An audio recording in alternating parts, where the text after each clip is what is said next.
Salut, désolé de déranger encore et désolé pour le bruit environnant, mais j'ai ouvert les fenêtres. Donc voilà, je vais manger puis je vais aller voir le film Mission Impossible avec Tom Cruise. Euh, je voulais parler d'un autre sujet et d'une autre personne que Tom Cruise. Là, c'est comment dire ça sans partir dans tous les sens. C'est le procès qu'il y a en ce moment. Je suis beaucoup l'affaire sur Sean Combs Diddy, Puff Daddy pour les intimes. Et tout ce que j'ai entendu jusqu'à maintenant, c'est répugnant ce qu'il a fait. Et tout ce que Cassie elle a dit, c'est tu sens qu'elle souffre, qu'émotionnellement elle souffre encore souvent dans ce genre de situation. Psychiquement, il n'y a pas que physiquement et comportementalement, mais émotionnellement, affectivement et surtout c'est beaucoup mentalement et psychiquement. Le corps il souffre vraiment énormément et comment dire ça, ça m'a pas rappelé des bons souvenirs, ça m'a rappelé que j'ai connu une collègue qui en plus d'être raciste et une perverse narcissique et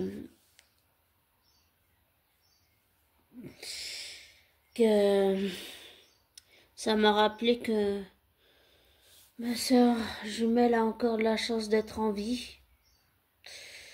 Et parce que ma sœur jumelle, elle a été avec elle a un ex qui est un pervers narcissique manipulateur.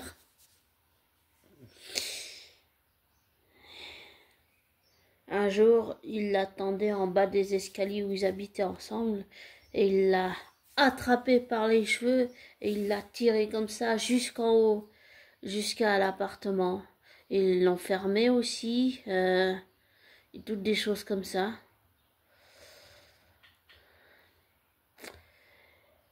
Et il a essayé de couper ma sœur de moi, de mes parents. Mes parents qui se sont beaucoup battus. Mon père, il a tout fait pour vraiment maintenir le lien malgré ce que l'ex-copain pervers narcissique manipulateur de ma sœur faisait pour la couper de sa famille, donc de moi, de mes parents, de tous les gens qu'elle connaît. Donc ouais, ça a été vraiment dur. Ça m'a rappelé aussi le procès. Malheureusement, ça m'a rappelé plein de choses. Ça m'a rappelé mon propre passé. Ça m'a rappelé mes propres actes criminels. Ça m'a rappelé, bien sûr, le procès là, Justin Baldoni, Blake Lively. Puis ça m'a rappelé encore avant le procès Depp Heard. Ça m'a rappelé toutes des choses que j'avais enfouies au fond dans un coin de ma tête. Ça m'a rappelé, pour l'avoir vécu aussi à mon ancien travail, que quelqu'un de pervers narcissique, que ce soit un homme ou une femme, c'est quelqu'un qui te lâchera pas si tu ne t'échappes pas en fait. Mais l'emprise psychologique, elle est tellement forte, elle est tellement puissante que c'est pas. Parfois, c'est très difficile de partir. Mais que ce soit pour un homme ou une femme victime d'un homme pervers narcissique ou d'une femme pervers narcissique, il faut arriver à demander de l'aide. Il faut arriver à partir. C'est surtout ça le plus difficile. Et je dis ça parce que souvent, dans tout ce que j'ai entendu, dans Ça commence aujourd'hui ou comme ça, ou bien même en vrai, Souvent on entend, mais pourquoi t'es pas parti? Mais pour une victime, que ce soit un homme victime ou une femme victime, c'est insupportable d'entendre ça. Les gens se rendent pas compte de l'emprise psychologique qu'un homme pervers narcissique, manipulateur ou une femme perverse narcissique, manipulateur peut avoir sur son compagnon ou sa compagne ou sa femme ou son mari. Enfin, ça, les gens se rendent vraiment pas compte.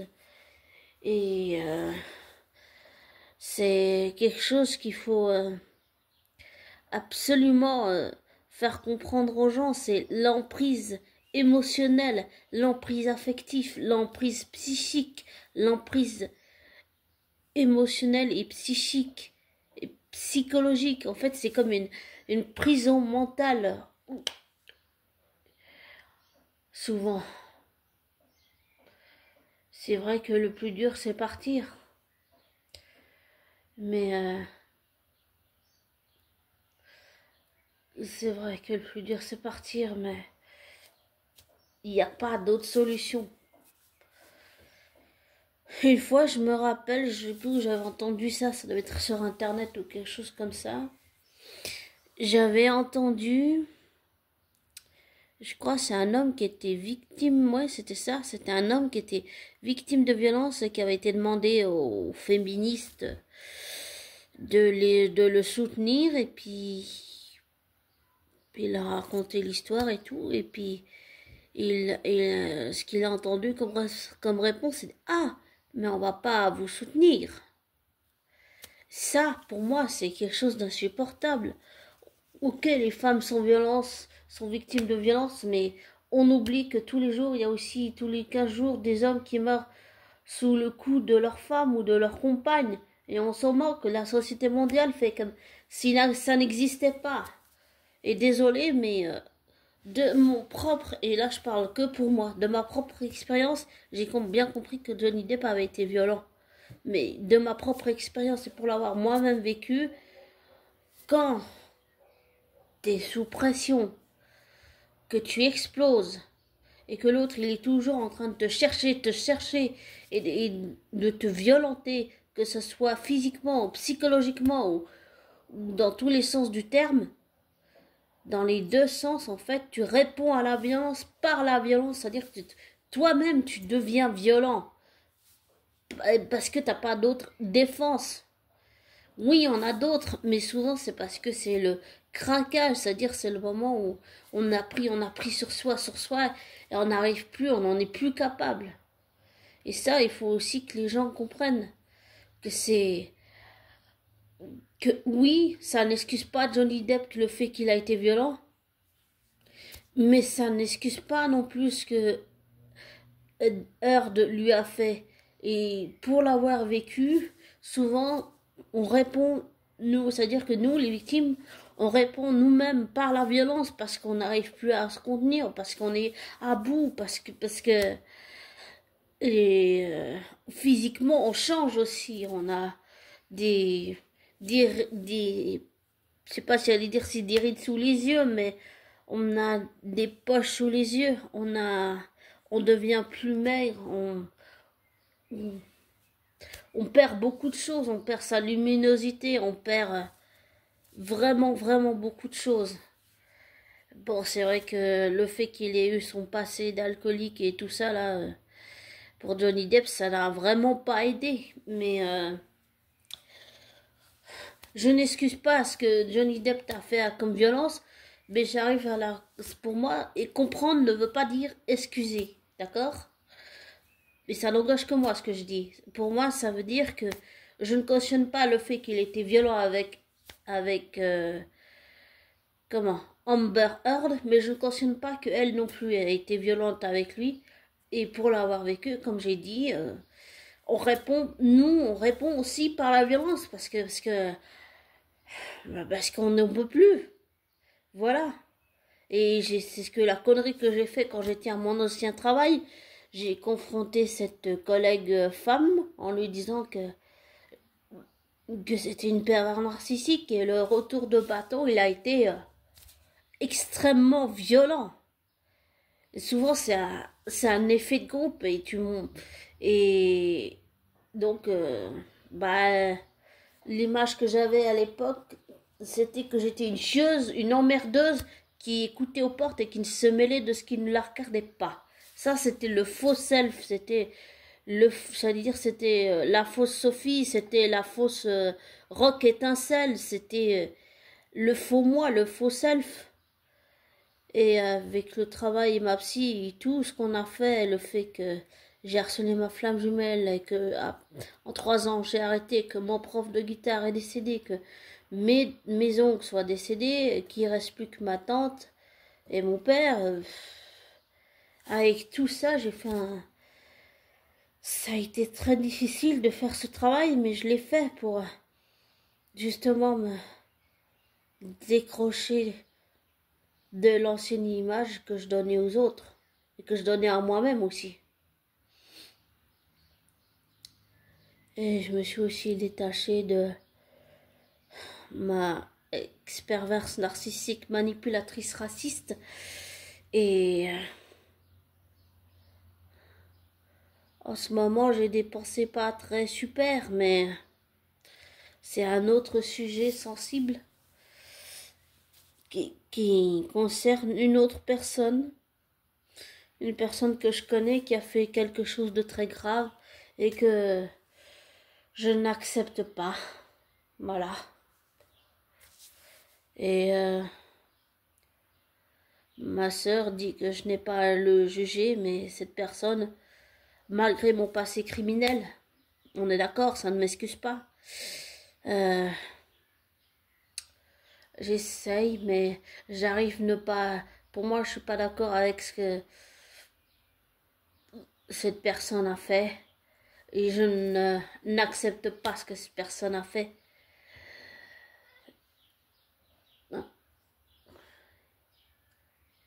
Il y a mon château qui est en train de regarder, je sais pas quoi. Oui, qu'est-ce qu'il y a? Oui? Ah, il est au salon. Ah, il va à la cuisine. Ah. Enfin, je veux dire,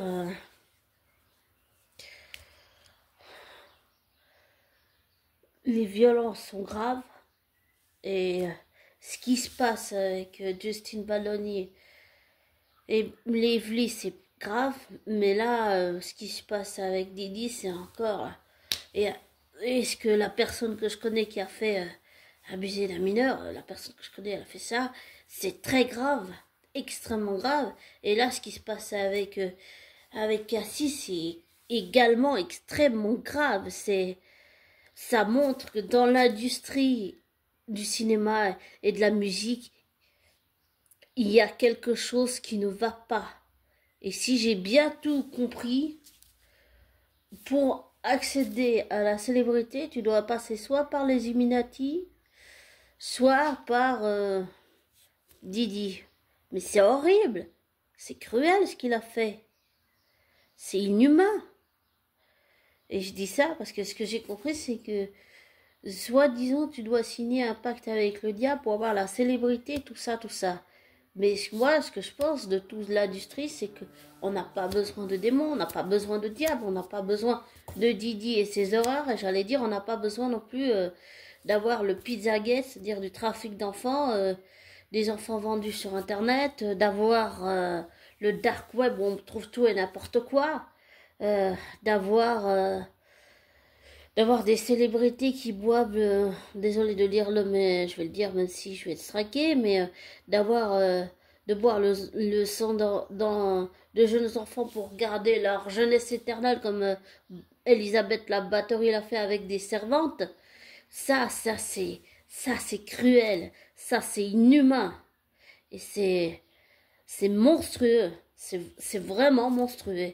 Et je ne dis pas que mes actes criminels ne sont pas moins graves que tout ce qui a été dit ici. Dans tous les sens du cas, tout est grave. Extrêmement grave. Absolument toutes ces affaires sont graves. Y compris que mes propres actes criminels. Hein. Donc, j'ai essayé d'avoir un fil rouge. Je sais pas si je suis partie trop loin, mais c'est important de dire ça et j'ai compris aussi que c'est pour ça que Ben Affleck a divorcé de J-Lo parce que il a découvert ce qu'elle avait fait. C'est sûr que boire le sang d'enfant pour ça et pour garder la jeunesse, etc., c'est dégoûtant. Et j'allais dire, de toute façon, les gens qui ouvrent leur bouche dans l'industrie, on les supprime en les tuant. C'est simple.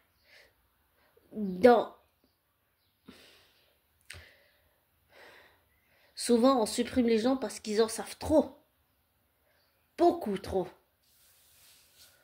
Et je pense pas que tous les gens qui étaient tués dans l'industrie ou bien des gens politiques comme JF Kennedy ont été tués comme ça. Non, je pense qu'ils ont juste été supprimés parce qu'ils en savaient trop. Et souvent, les gens qui en savent trop, c'est des gens dangereux que les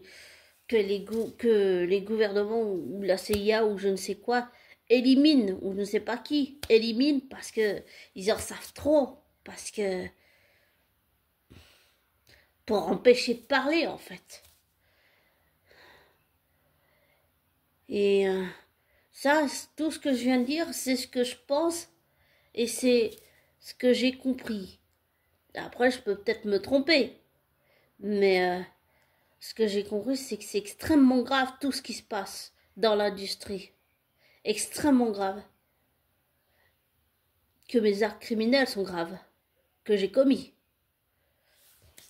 Et que ce que Blake fait à Justin Baldoni, c'est extrêmement grave. Profiter d'un réalisateur qui n'a pas beaucoup d'expérience pour s'approprier quelque chose qui n'est pas à toi, c'est immoral. Et ce que Didi a fait, c'est insoutenable, c'est inhumain, c'est cruel, c'est comme si on déshumanisait Cassie en fait. C'est comme si, pour moi, c'est comme s'il l'avait déshumanisé et c'est horrible. C'est moi-même qui ai mon propre passé, même si j'ai mon propre passé qui est aussi grave que les autres.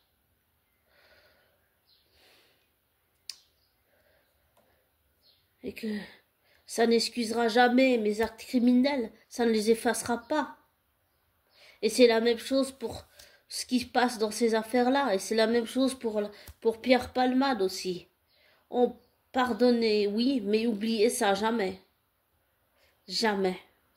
C'est pas le genre de choses qu'on peut effacer comme ça. Par exemple, pour mon expérience avec ma perverse narcissique, c'est en écoutant Romain Simard sur YouTube et les conseils de Damien que j'ai compris réellement ce que j'avais vécu avec cette collègue femme.